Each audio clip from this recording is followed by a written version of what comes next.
In this video, I will go over the correct graphics, audio, and controller settings for MW3 Ranked Play. If you learned something, you have to both subscribe and like the video for the algorithm. And number one, of course, is the graphics. My settings are full screen borderless, but if you're only playing on the PC, do full screen exclusive. This is what's best for input delay. Make sure your proper display monitor and graphics card are chosen in the settings, as well as your refresh rate and your display resolution being correct. Aspect ratio, we have this on automatic. The display gamma, we're at 2.2. My brightness is at 59, somewhere in that range, but this will be personal preference depending on your monitor. I have my reflex low latency on plus boost. If you're limited by your graphics card, put this on. If you're limited by your CPU, put this on plus boost. Eco mode, I have efficiency VSync off. VSync in the menu is at 100%. My custom frame limit with a gameplay frame limit of 300, menu at 70, and out of focus at 30. Going out of focus mode, we have this at 90. Further down, we have HDR, that's off, and that's it for the display. Going into quality, my graphic preset is custom. Make sure your render resolution is at 100. Dynamic resolution, I have this off. My upscaling is fidelity cast with a strength of 100. This is important for the game to look incredibly sharp as you're playing. My path tracing, I have this on off. VRAM scale target is at 90 with variable rate shading off. Scrolling down, we're going to go through these settings pretty quickly. That way, if you're following along, you can just go one by one. Texture resolution is very low. The filter is low. Depth of field off. Detail quality level low. Particle resolution low. Bullet impacts off. Persistent effects off. Shader quality low. On-demand texture streaming, make sure this is off. The local texture streaming quality, have this on low. Going down to shadows, shadow quality is very low. Screen space shadows is off. Ambient occlusion off. Screen space reflections off. Static reflection quality low.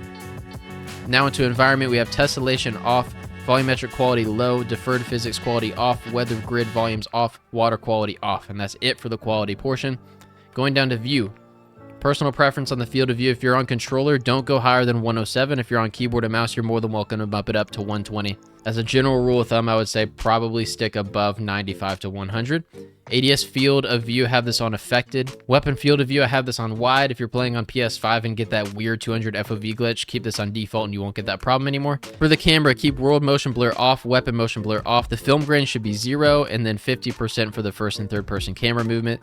Scrolling down to inverted flashbang, I have this off, but these are all personal preference. To finish out the graphics and the gameplay portion, we're going to the interface here. What I use under my color customization, if you scroll down, I play on filter 2, both, and then I adjust the world color intensity to 85 and the interface to 100. This just makes the game look a little bit more bright and vibrant, so I recommend that setting there. If you scroll down to the HUD bounds, you want to make sure that this is all the way to the center of your screen as possible. Some people might have it set to their monitor bounds, but you really don't want to do that because this only affects the HUD, so the MIDI map, the kill streaks, and all their aspects. You want that to be as close to the center as possible. That way, if you're checking for red dots on the mini map or where your teammates are positioned, you don't have to look up and to the left as far towards that mini map. Mini map shape, make sure you have this on square with rotation on. For my personal preference, I like the horizontal compass off. Crosshairs, make sure this is on static. I like to go further into the settings and turn center dot on with the scale as larger. This just keeps everything very stationary in the center of the screen instead of having all that movement of the crosshairs when you're spinning around. Scrolling down through the rest of these settings,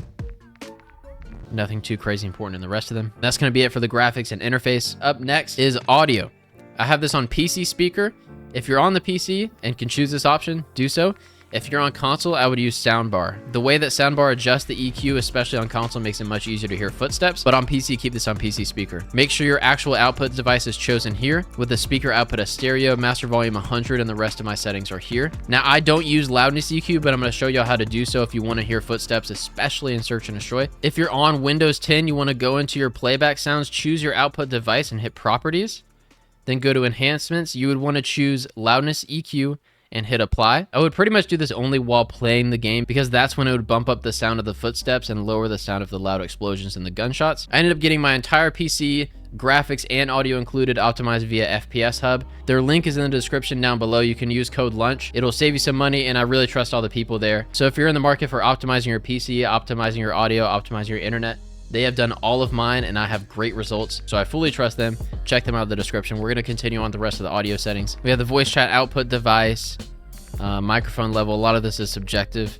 The next important one is to have mono audio off and reduce tinnitus sound on. I'll scroll through the rest of these. And lastly, for controller, if y'all are on PC, I'm going to show you how to overclock your controller. There are videos that go more in depth on this, which I'll link down below. as well as this program, which I'll link down below. To my knowledge, the download is safe. I've had this for a while with no issues. But once you get this file downloaded, you're going to want to click on Setup and let that run. When it does, you'll see all of your devices plugged into your computer from here. Scroll through the names and find the one that says wireless controller or controller. If you want to double check that you have the right one, you can unplug your controller, watch it disappear, and then plug it back in to verify that you have the right one. Once you do that, you want to click on the filter, scroll down to filter on device, make sure that this is the highest that it can go. If your PS4, I believe it's 1000, maybe 4000, and then PS5 controller is all the way to 8000. Click filter on device and then install service. After that, you're going to unplug your controller and plug it back in. It should say yes under filter. The rate should be the number that you chose, and then the interval should be 1. After that, your controller should be overclocked. You shouldn't have to open this driver again unless you're plugging in a new controller or something like that. And now for my controller settings, I play on default flipped. So I aim with L1 and shoot with R1. I keep my controller vibration off.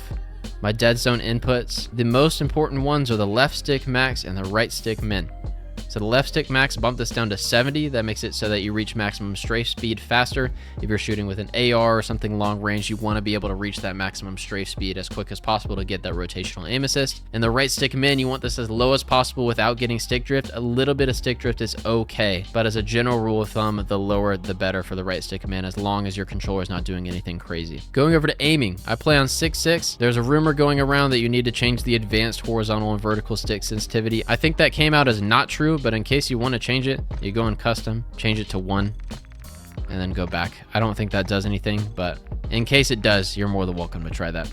I don't mess with the sensitivity multiplier at all. The aim response curve type, I have this on dynamic, and I have not changed the slope scale. It's still at 1. Instant for my transition timing. Custom sensitivity per zoom, I also don't mess with that. Target aim assist. For the aim assist type, I used to play on Black Ops, and I did like it, but ever since changing to default, I've liked it a lot more. If this updates, I'll be sure to change that.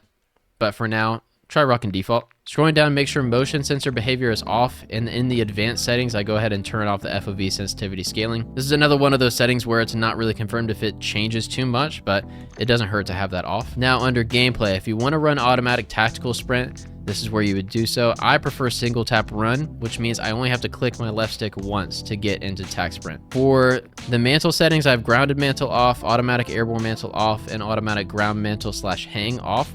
This makes it so that I never automatically mantle something on accident every single time I mantle. It is intentional by me pressing my jump button. The slide and dive behavior, make sure this is on slide only. If you're trying to be competitive and play ranked play, you want as little input delay as possible. And slide only reduces the delay from pressing circle to fully sliding by 200 milliseconds compared to the tap to slide. So keep this on slide only. You won't be able to dolphin dive, but that's okay. As much as you're going to be slide canceling, this makes it so much worth it. Scrolling down through the rest of the settings, nothing terribly important throughout these. And those are my graphics, audio, and controller settings for Model 3 Ranked Play. I hope this helped. If it did, again, subscribe, and I will catch you next time at lunchtime.